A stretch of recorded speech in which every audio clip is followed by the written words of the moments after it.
दौड़ है जिस दौड़ में आदमी को पूर्णता नहीं मिलती है, शांति नहीं मिलती है। इसलिए शांति महसूस करने का एक सुंदर ये विधि है ध्यान। आप कितना भी थके हो, परेशान हो, दफ्तर से आते हैं, खेत से आते हैं, काम करके आते हैं, सबसे हट करके, परिवार से, बच्चों से, काम से हट करके थोड़ा 10 मिनट आप ध्यान में बैठ जाइए, रिलैक्स हो जाइए। आपको 8 घंटे का 10 घंटे का जो थका हुआ महसूस होगा ना, वो 10 मिनट में शांत हो जाएगा, डाउन हो जाएगा। और जैसे आप दफ्तर से आए, काम करके आए, घर में आते ही आप किसी से और उलझ गए तो आपकी थकान और डबल हो जाएगा। इसलिए संतों ने ध्यान की प्रक्रिया बताई है। ध्यान में एक चीज और है। अब आंख बंद कर लेंगे, आंख बंद करने के लिए मैं नहीं कहा, लेकिन आंख बंद कर लेंगे तो और ज्यादा फायदा होगा। तन थीर, मन थीर, वचन थीर, सूरत नीरत थीर होए, कहें कबीर वह पलक ही कल्प बराबर होए। एक पल भी एक कल्प के बराबर हो जाएगा। 8 घंटे की 10 घंटे की थकान, आपकी थकान 10 मिनट में उतर जाएगी, ये गारंटी है। आप भी कभी जब आश्रम में आते हैं, कोई पहले से आ जाते हैं, कोई बाद में आते हैं, थोड़ा और जल्दी आया करें तो और अच्छा रहेगा। और आकर के यहाँ का लोकेशन इतना बढ़िया है, हम लोग तो महसूस करते ही करते हैं, इसमें बड़ाई की बात नहीं है। और जो भी भाई या बहनें, माताएं बाहर से आते हैं, यहाँ पर थोड़ा घुसते ही, उसको गेट के अंदर आते ही उसको महसूस हो जाती है कि यह कितना अच्छी जगह है। तो यदि वो आकर के 5 मिनट भी एकांत में बैठ जाए, चाहे वो अपने पति के साथ आए हों, चाहे पत्नी के साथ आए हों, चाहे सहेलियों के साथ भी आए हों, वो अलग हो जाए दोनों। नीचे बाकड़ा भी रखे हुए हैं, अंदर भी है, हाल के नीचे बाकड़े हैं, 2 बाकड़े हैं, पीछे भी 4-6 बाकड़े हैं, उसमें बैठ सकते हैं, हाल में भी बैठ सकते हैं। यहाँ भी आकर के भी आप एकांत में थोड़ा 10 मिनट भी बैठ जाइए। आप ये सोचिए, मेरे आगे पीछे कोई नहीं है, मैं अकेला हूं, तो देखिए इसकी अनुभूति कैसी होती है। हर आदमी दुनिया की दौड़ से थका हुआ है, विश्राम करने की जगह कहाँ है, आराम करने की जगह कहाँ है, समय किसके पास है? सब दौड़ रहे हैं, दौड़िया जहां तक मन की दौड़। वो संत लोग कहानी कहते हैं, एक भाई गरीब था,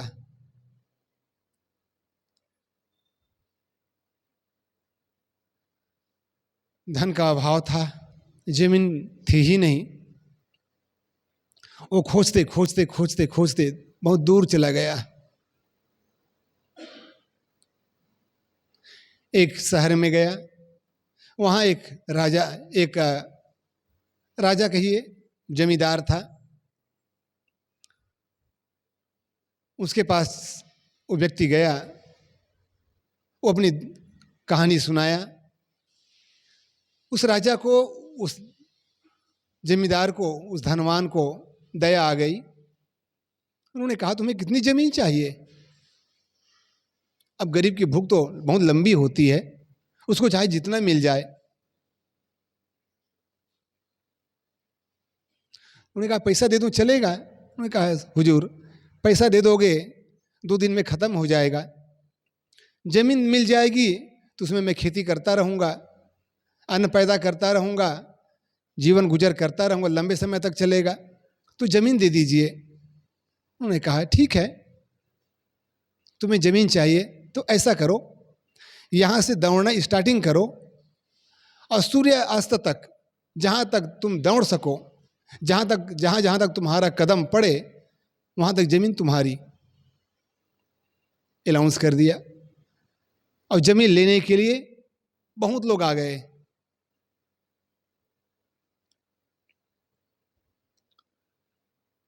लोभ तो लोभ पाप का बाप कहा जाता है।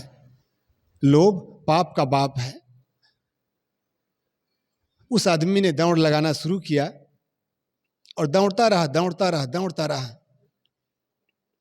2 बज गया दोपहर का। उसको वापस आने की याद भी नहीं रही, दौड़ता रहा। 3 बज गया, क्योंकि 8 बजे से शुरू किया था दौड़ना। 3 बज गया दोपहर का, दोपहर ढलान का समय हो गया। तब उसको याद आया, अरे लौटना भी तो है, लौटना भी तो है। फिर वहीं से उन्होंने लौटना शुरू किया। लेकिन क्या, 3 बजते तक वह इतना दौड़ चुका था, इतना दौड़ते दौड़ते चूर हो चुका था, लौटने की हिम्मत नहीं हुई। लौटा तो, लेकिन उसका शर्त था, जहां से आपने स्टार्ट किया वहीं तक आपको वापस भी आना है, वापस भी आना है, ये शर्त था। लेकिन जो वापस आएगा उसको उतनी जमीन मिलेगी। दौड़ लगाया, गोल चक्कर लगाया।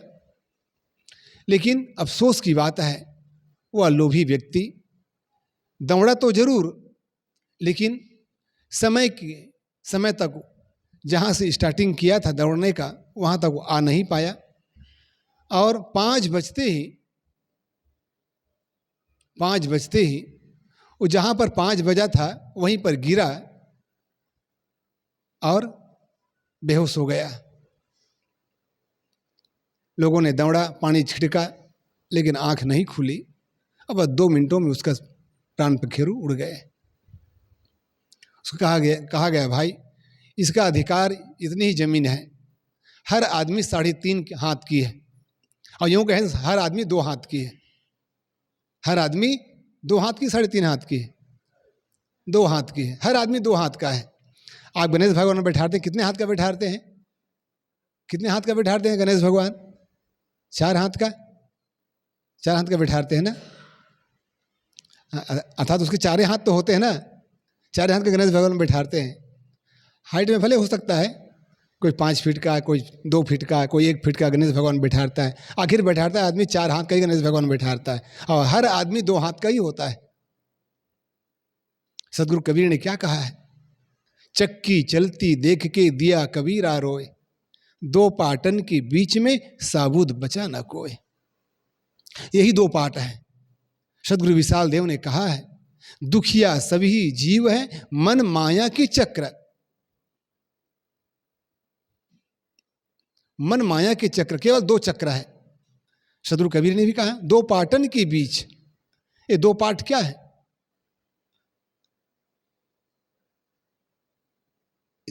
ये 2 पाट है, झीनी माया और मोटी माया। तन का दुख और माया का दुख, 2 पाट हैं। जिस प्रकार से जो चक्की होती है, आटा पीसने की चक्की होती है, उसमें 2 पार्ट होते हैं। एक पार्ट नीचे होता है, दूसरा पार्ट ऊपर होता है, और दोनों जुड़ा होता है। उस पार्ट के बीच में छेद होती है। उसी छेद में अन्न डाला जाता है, ज्वार बाजरी गेहूं जो भी आप डालते हैं। उसी छेद से होकर के 2 पार्ट के बीच में वो दाने रगड़ जाते हैं, पीस जाते हैं। बंधुओं, ये जीव की दशा ही ऐसी है। वो अन्न की तरह, गेहूं की तरह, ज्वारी की तरह, बाजरी की तरह, वो भी 2 पार्ट के बीच में पीस रहे हैं। हर आदमी पीसा जा रहा है, रगड़ा जा रहा है।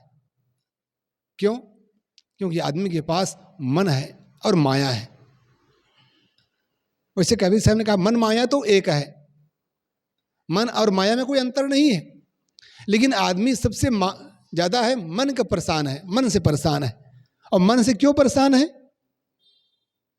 क्योंकि आदमी का मन संसार से जुड़ा हुआ है।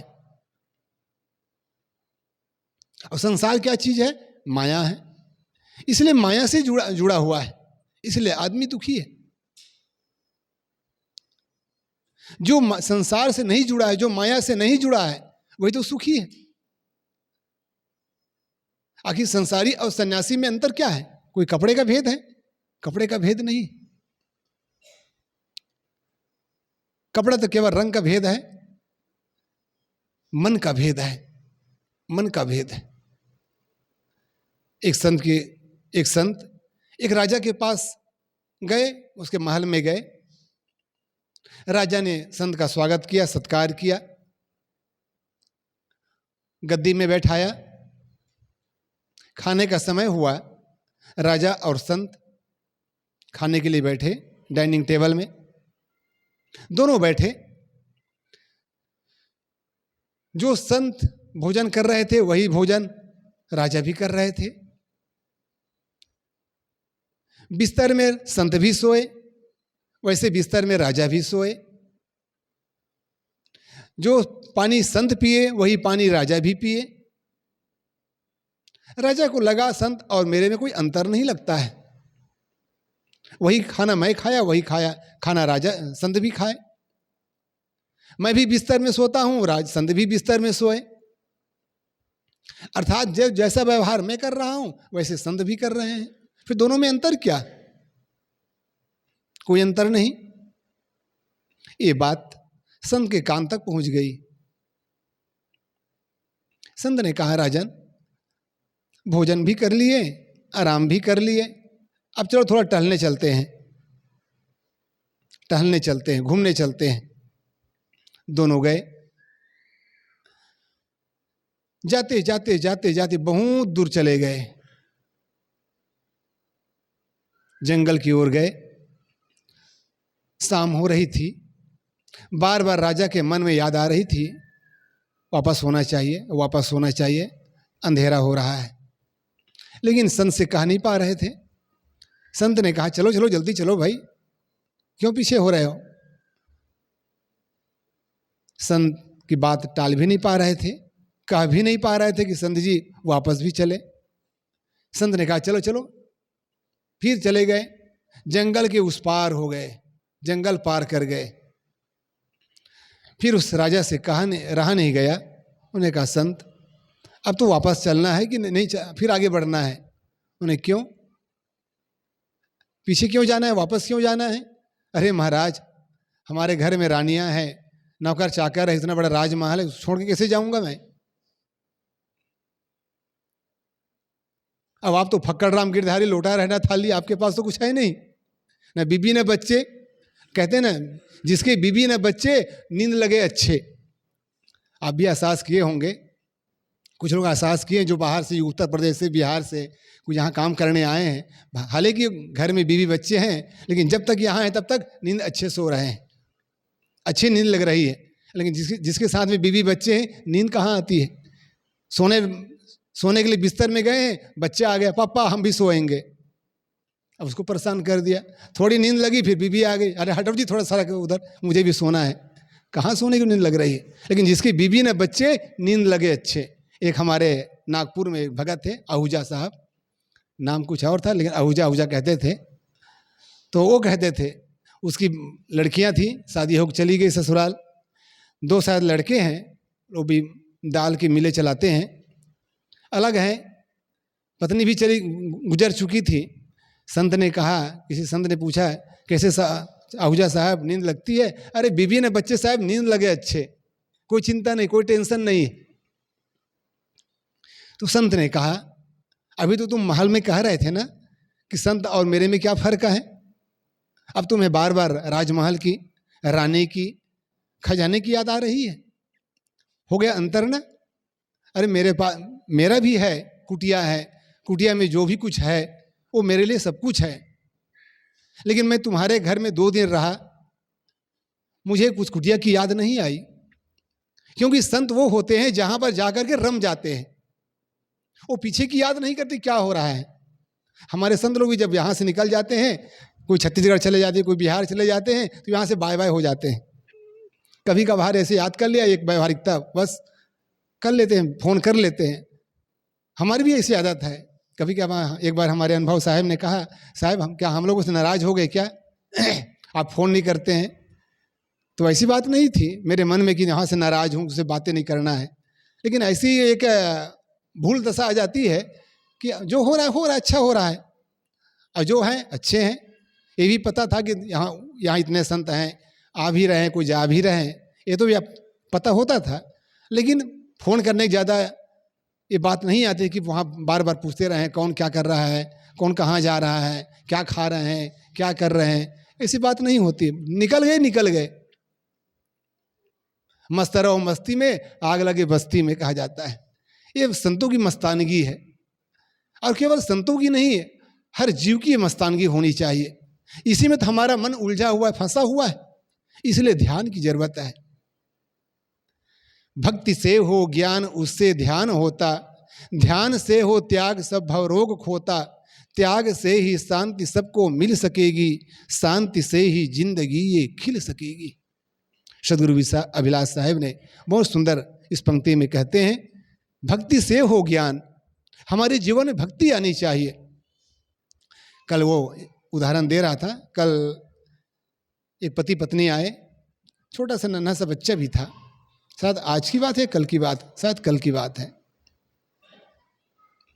दोपहर का समय था, भोजन हम लोग कर चुके थे, तो आया, तो उनसे पूछा कहाँ आए थे आप, कौन है, पहली बार आए यहाँ? हम लोग कहे मोटा बराछा से आए हैं, यहाँ पर वो माता जी का मंदिर है सनिया गांव में, वहाँ आए थे। पूछे क्यों आए थे? एक लड़की थी शायद उसके गोद में, वो सर लड़का मांगने आए रहे होंगे। वो इतना नहीं पूछा मैं, फिर मन में एहसास हुआ लड़की है, याद कुछ कुछ मांगने के लिए आई रही होगी। लेकिन वो बहन जी थी, खुद माता है और माता के पास आई है। कुछ चाहनाएं हैं, कुछ इच्छाएं हैं। बेटी हो जाती है तो बेटा मांगता है, बेटा हो जाता है तो बेटी मांगती है। जिंदगी हमारी ऐसी ख्वाहिशों में, ऐसी सपनों में बीत जाता है।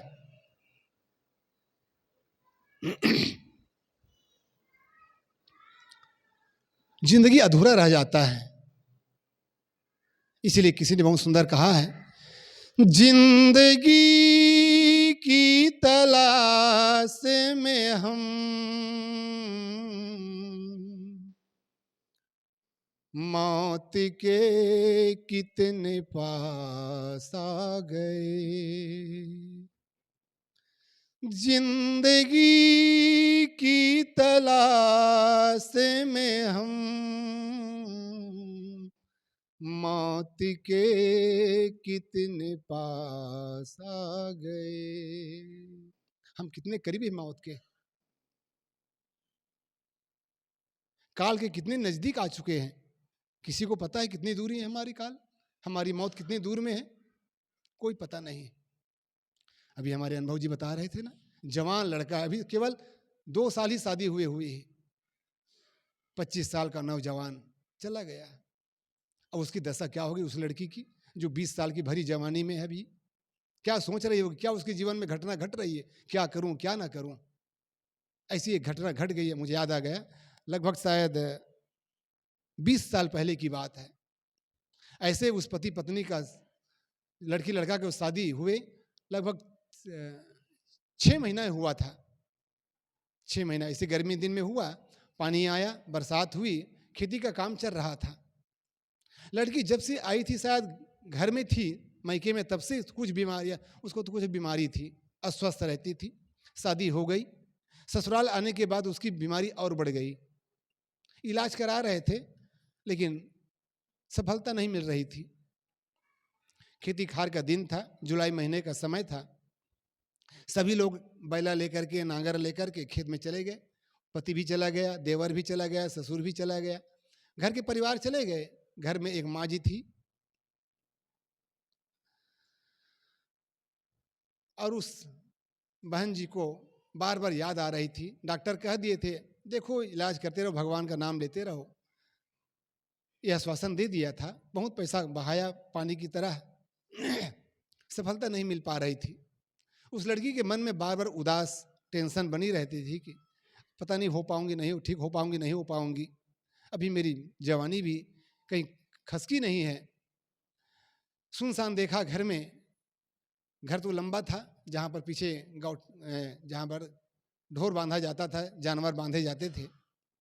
माता जी अकेली थी, अवसर मिला उसको, रस्सी ली और ऐसा लकड़ी था, म्यार जिसको कहते हैं छत्तीसगढ़ में, खंभा होता है, उसमें रस्सी बांधी और फांसी खा करके झूल गई। उसकी सास जब देखती है कि बहू कहाँ चली गई, आवाज नहीं आ रही है, अभी तो थी यहीं पर, अंदर की ओर जाती है तो जो बहन जी थी वो तो लटक रही थी। क्या करूं क्या ना करूं, हिम्मत नहीं हुई। गांव में एक गांव गांव जैसे गांव में एक छोटा सा बच्चा था, उसको कहा बेटा जाओ तुम्हारे बाबा के पास चले जाओ।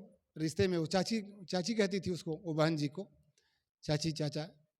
तो उनको खेत तरफ भेजा जहाँ पर गांव के लोग थे, घर के लोग थे।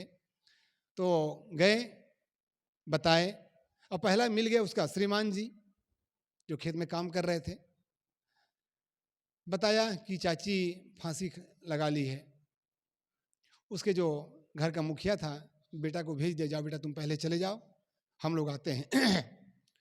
फिर वो भाई साहब पहले आए, देखा अपनी पत्नी की स्थिति, फांसी रस्सी गले में बंधी हुई है, हिम्मत नहीं हुआ काटने का भी, पकड़ने का भी, उससे रहा नहीं गया, सहन नहीं हुआ।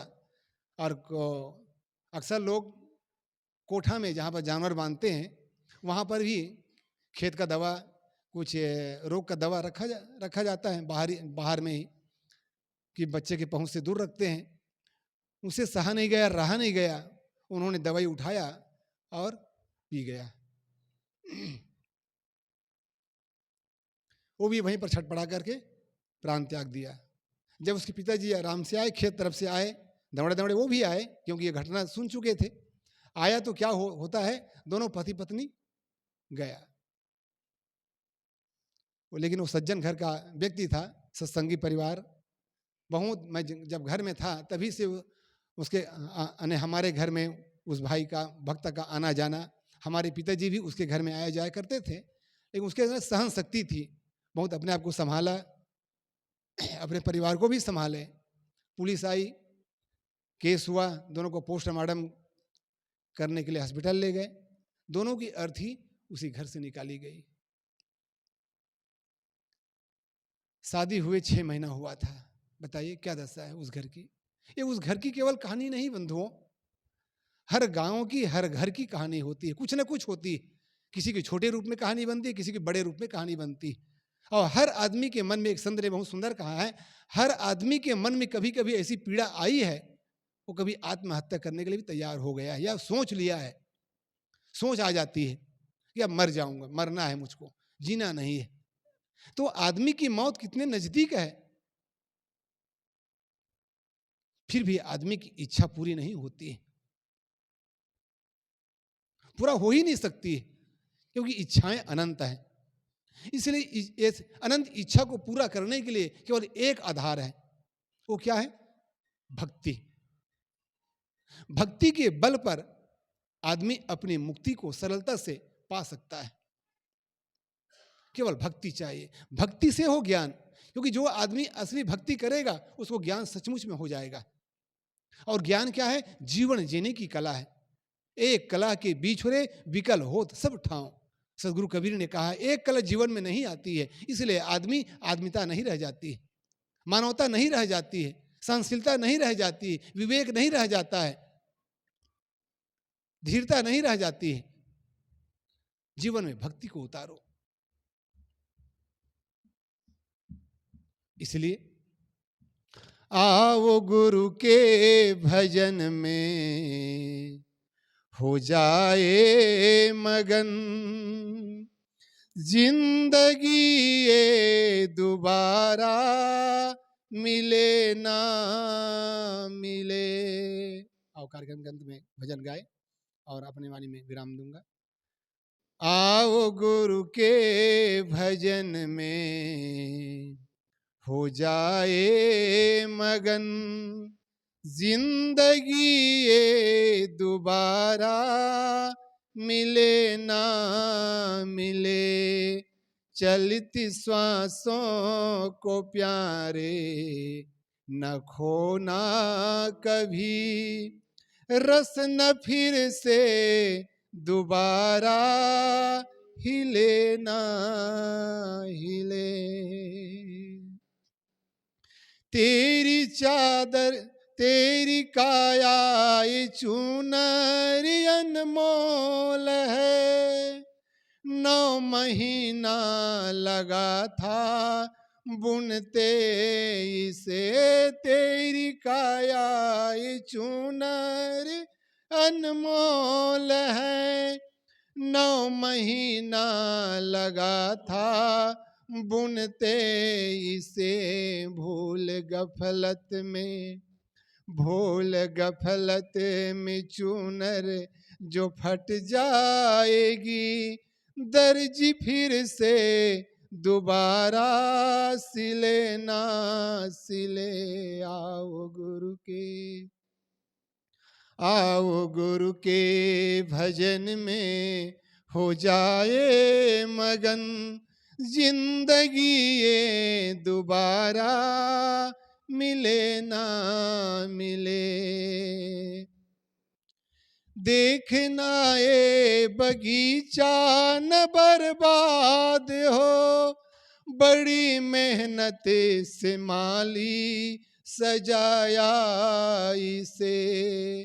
देखना ये बगीचा न बर्बाद हो, बड़ी मेहनत से माली सजाया इसे। ऐसी माला बना लो न, ऐसी माला बना लो न टूटे कभी, फूल फिर से दोबारा खिले ना खिले, फूल फिर से दोबारा खिले ना खिले। आओ गुरु के भजन में हो जाए मगन, जिंदगी ये दोबारा मिले ना मिले, जिंदगी ये दोबारा मिले ना मिले। इसलिए बंधुओं, ये जीवन फूल जैसा जीवन मिला हुआ है, ये चुनरी जैसा काया मिली हुई है, इसलिए इसको बर्बाद होने ना दें, फटने ना दें। क्योंकि ये चुनरी गफलत में, घमंड में, अहंकार में, मद में, प्रमाद में फट सकता है और फटे जा रहे हैं। इसलिए ये जीवन रूपी फूल खिला हुआ है, इस जीवन रूपी फूल को बर्बाद ना होने दें, बल्कि इस जीवन रूपी फूल को उस भगवान के, उस सदगुरु के, उस संतों के चरणों में लगा लें, तो जीवन रूपी फूल सार्थक हो जाएगा, सफल हो जाएगा। इसलिए जीवन में जब भक्ति करते हैं तो ज्ञान का अवतरण होता है, जब ज्ञान आता है तो ध्यान होता है, और जब आदमी का मन ध्यान में लग जाता है तो समझो जीवन सफल हो जाता है।